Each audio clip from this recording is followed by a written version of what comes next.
Jó, capítulo 35. Em seguida Eliú disse: Jó, você não tem direito de dizer que para Deus você é inocente, e também não pode perguntar assim: ó Deus, será que te sentes mal com o meu pecado? E que vantagem tenho se não pecar? Pois eu vou responder a você e também aos seus amigos. Olhe para o céu e veja como as nuvens estão muito acima de você. Se você peca, isso não atinge a Deus lá no alto. As suas faltas, por muitas que sejam, não vão prejudicar a Deus. Se você faz o bem, não está ajudando a Deus. Ele não precisa de nada que é seu. São os outros que sofrem por causa dos pecados que você comete, e também são eles que são ajudados quando você pratica o bem. Os homens, quando são perseguidos por todos os lados, gemem e gritam, pedindo que alguém os livre das mãos dos poderosos. Porém não voltam para Deus, o seu Criador, que dá forças nas horas mais escuras. Eles não voltam para Deus, que os torna sábios, mais sábios do que as aves e os animais. Eles gritam por socorro, mas Deus não responde, porque são orgulhosos e maus. Mas é falso dizer que Deus não os ouve, ou que o Todo-Poderoso não vê. Jó, você disse que não pode ver a Deus, mas espere com paciência, pois a sua causa está com ele. Você pensa que Deus não castiga, que ele não presta muita atenção no pecado. Não adianta nada continuar o seu discurso. Você fala muito, porém não sabe o que está dizendo. Jó, capítulo 36. Eliú continuou a falar, ele disse: Jó, tenha um pouco mais de paciência, pois ainda vou lhe mostrar que tenho outras coisas a dizer a favor de Deus. Usarei os meus profundos conhecimentos para mostrar que Deus, o meu Criador, é justo. Tudo o que vou dizer é verdade. Quem está falando com você é realmente sábio. Como Deus é poderoso, ele não despreza ninguém. Deus sabe todas as coisas, ele não deixa que os maus continuem vivendo e sempre trata os pobres com justiça. Deus protege os homens corretos, deixa que eles governem como reis, e assim tem uma alta posição para sempre. Mas se alguns são presos com correntes, ou são amarrados com as cordas dos sofrimentos, então Deus lhe mostra que isso é por causa do que fizeram, que é o castigo pelos seus pecadores e pelo seu orgulho. Deus faz com que escutem os seus avisos e manda que abandonem o pecado. Se obedecem a Deus e o adoram, então têm paz e prosperidade até o fim da vida. Mas se não se importam com Deus, então morrem na ignorância. Atravessam o rio e entram no mundo dos mortos. Aqueles que têm um coração perverso guardam raiva, e mesmo quando são castigados, não clamam pedindo socorro. Desonram o seu corpo entre si e morrem em plena mocidade. Mas Deus nos ensina por meio do sofrimento e usa a aflição para abrir os nossos olhos.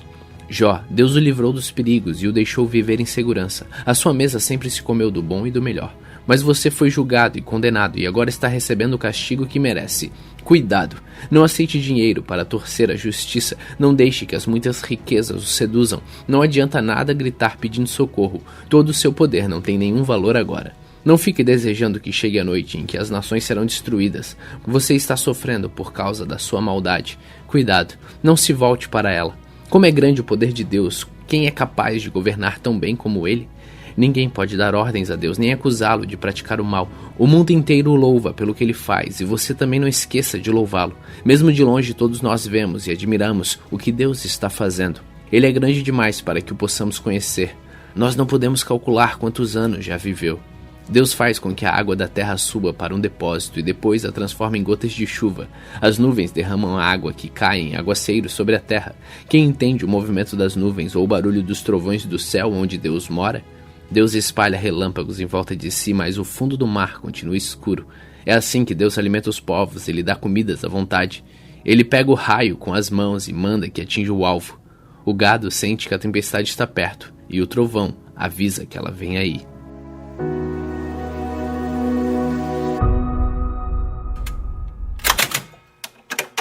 Salmos capítulo 58. Será que vocês, autoridades, dão sentenças justas? Será que julgam com justiça as pessoas? Não, vocês só pensam em fazer o mal e cometem crimes de violência no país. Os maus passam a vida praticando mal, desde o dia em que nascem, só contam mentiras, estão cheios de veneno como cobras, tapam os ouvidos como uma cobra que se faz de surda, que não quer ouvir a voz do encantador de serpentes. Ó Deus, quebra os dentes dos maus. Ó Senhor Deus, arranca os dentes desses leões ferozes. Que os maus desapareçam como a água derramada na terra, que sejam esmagados como a erva que nasce no caminho, que se derretam como o caracol na lama, que sejam como a criança que nasce morta, que nunca viu a luz do sol. Antes que os maus percebam o que está acontecendo, serão cortados como o mato, Enquanto ainda estiverem vivos, Deus, em sua fúria terrível, os expulsará como um sopro. Os bons ficarão contentes ao verem os maus sendo castigados. Os bons lavarão os pés no sangue deles e as pessoas dirão, de fato, os bons são recompensados. Realmente existe um Deus que julga o mundo.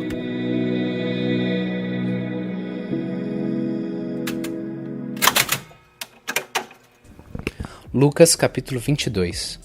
Faltava um pouco de tempo para a festa dos pães sem fermento, chamada Páscoa.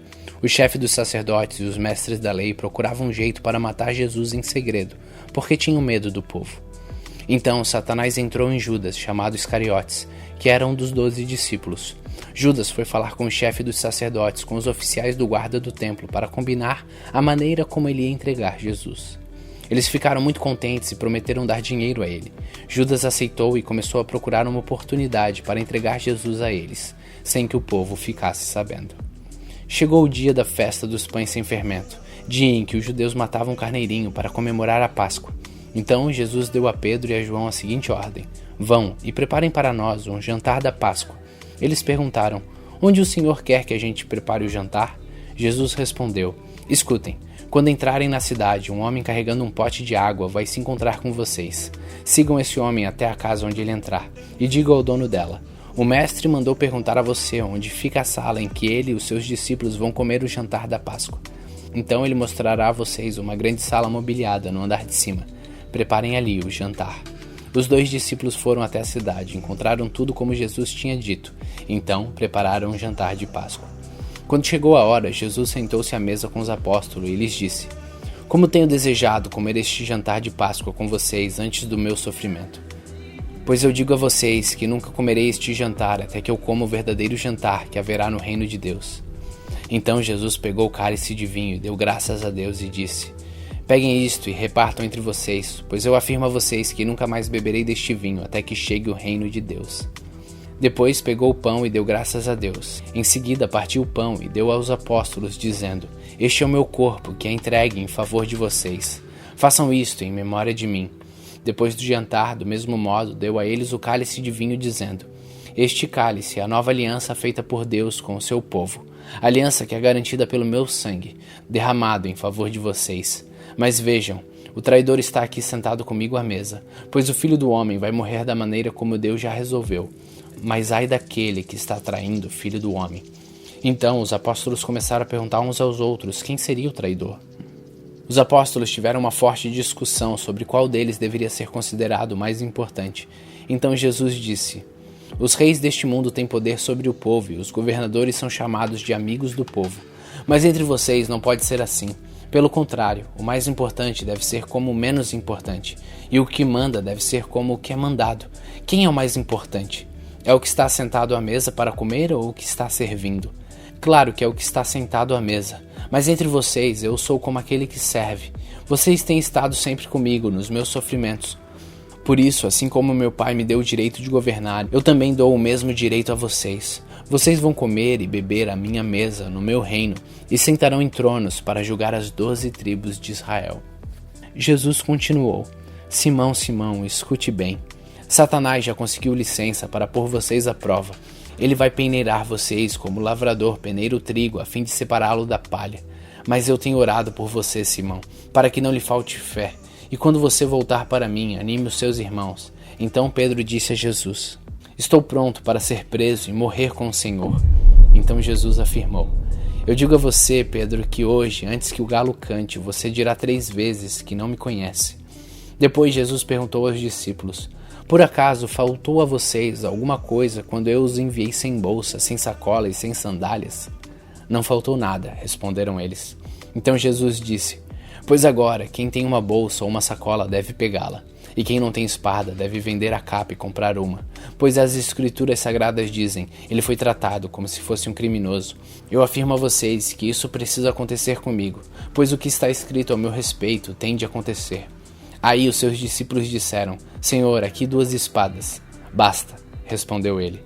Jesus saiu e foi como de costume ao Monte das Oliveiras e os seus discípulos foram com ele. Quando chegou ao lugar escolhido, Jesus disse: orem, pedindo que vocês não sejam tentados. Então se afastou a uma distância de mais ou menos 30 metros, ajoelhou-se e começou a orar dizendo: Pai, se queres, afasta de mim este cálice de sofrimento, porém que não seja feito o que eu quero, mas o que tu queres. Então um anjo do céu apareceu e o animava. Cheio de uma grande aflição, Jesus orava com mais força ainda. Seu suor era como gotas de sangue caindo no chão. Depois de orar, ele se levantou, voltou para o lugar onde os discípulos estavam e os encontrou dormindo, pois a tristeza deles era muito grande, e disse: Por que vocês estão dormindo? Levantem-se e orem para que não sejam tentados. Jesus ainda estava falando quando chegou uma multidão. Judas, um dos 12 discípulos, que era quem guiava aquela gente, chegou perto de Jesus para beijá-lo. Mas Jesus disse: Judas, é com um beijo que você trai o Filho do Homem? Quando os discípulos que estavam com Jesus viram o que ia acontecer, disseram: Senhor, devemos atacar essa gente com as nossas espadas? Um deles feriu com a espada o empregado do grande sacerdote, cortando a sua orelha direita. Mas Jesus ordenou: Parem com isso. Aí tocou na orelha do homem e o curou. Em seguida disse ao chefe dos sacerdotes e aos oficiais da guarda do templo e aos líderes judeus que tinham vindo prendê-lo: Por que vocês vieram com espadas e porretes para me prender como se eu fosse um bandido? Eu estava com vocês todos os dias no pátio do templo, e vocês não tentaram me prender. Mas esta é a hora de vocês, e também a hora do poder da escuridão. Eles prenderam Jesus e o levaram até a casa do grande sacerdote, e Pedro os seguia de longe. Quando acenderam uma fogueira no meio do pátio, Pedro foi e sentou-se com os que estavam em volta do fogo. Uma das empregadas o viu sentado ali perto da fogueira, olhou bem para ele e disse: Este homem também estava com Jesus. Mas Pedro negou, dizendo: Mulher, eu nem conheço esse homem. Pouco tempo depois, um homem o viu ali e disse: Você também é um deles. Mas Pedro respondeu: Homem, eu não sou um deles. Mais ou menos 1 hora depois, outro insistiu: Você estava mesmo com ele, porque também é galileu. Mas Pedro respondeu: Homem, eu não sei do que você está falando. Naquele instante, enquanto ele falava, o galo cantou. Então o Senhor virou-se e olhou firme para Pedro. E ele lembrou das palavras que o Senhor lhe tinha dito: Hoje, antes que o galo cante, você dirá 3 vezes que não me conhece. Então Pedro saiu dali e chorou amargamente. Os homens que estavam guardando Jesus zombavam dele e batiam nele. Taparam os olhos dele e perguntavam: Quem foi que bateu em você? Adivinha? E diziam muitas outras coisas para insultá-lo. Quando amanheceu, alguns dos líderes dos judeus, alguns dos chefes dos sacerdotes e alguns mestres da lei se reuniram. Depois mandaram levar Jesus diante do conselho superior. Então lhe disseram: Diga para nós se você é o Messias. E ele respondeu: Se eu disser que sim, vocês não vão acreditar. E se eu fizer uma pergunta, vocês não vão responder. Mas de agora em diante o Filho do Homem se assentará do lado direito do Deus Todo-Poderoso. E aí todos perguntaram: Então você é o Filho de Deus? Jesus respondeu: São vocês que estão dizendo isso. E eles disseram: Não precisamos de mais testemunhas. Nós mesmos ouvimos o que ele disse.